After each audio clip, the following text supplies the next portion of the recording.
Hello everybody, and welcome back to the channel. Furthermore, welcome back to yet another exciting Squishmallows plush review. Tonight we're taking a look at the original Squishmallows, Leroy from the Disney line, as Squishmallows, alongside their original characters, does have a lot of licensed characters that they make plushies for. And Leroy is a Squishmallow, pretty interesting. I still like how this looks, but I don't know, it just feels kind of odd to see Leroy in this Squishmallows style. But I can't complain too much because we don't get a lot of representation of Leroy. So it's really cool to see this Squishmallow plush of him.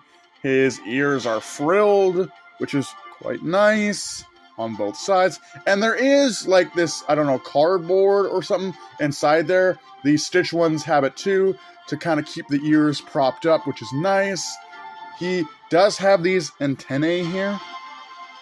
They're very Bumblebee-like.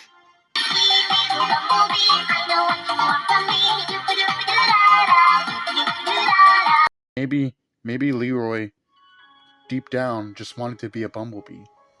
And he realized that he couldn't be a bumblebee. And that's why he's evil.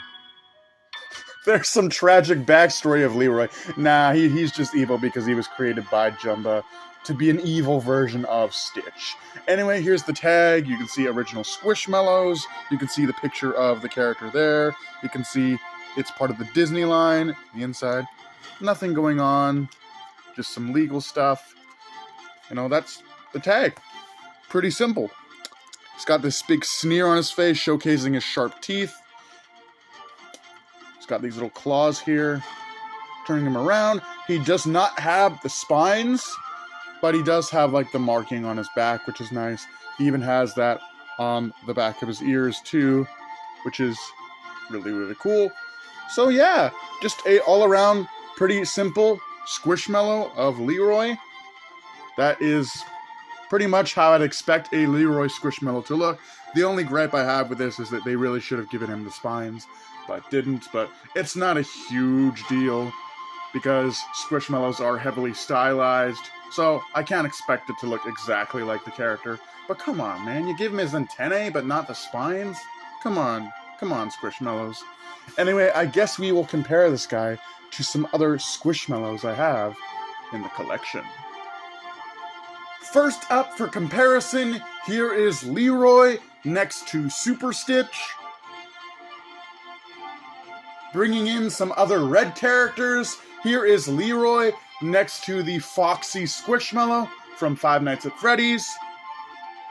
Here he is next to Sergio, the red Ankylosaurus. And finally, just for fun, here he is next to Godzilla.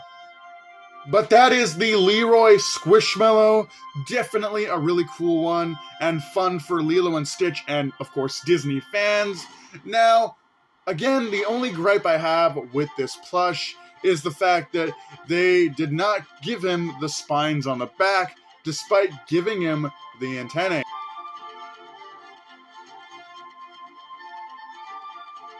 Which I find to be odd. Now, I did talk to my buddy about this, and he had mentioned that maybe because they give him the hands, which most Squishmallows don't have, they decided to omit the spines. But I still find that to be rather odd. I love how he's baring his teeth. I love the frilled look of the ears. I love the cute little antennae that he has, and even the tuft of fur on top of his head. He's a really, really cool Squishmallow. And it's of a character that I don't recall ever having a lot of merch. But let me know what you guys think about the Leroy Squishmallow in the comments below. And with that, hope you guys enjoyed. Do take care. Have a great night. And I'll see you in the next video.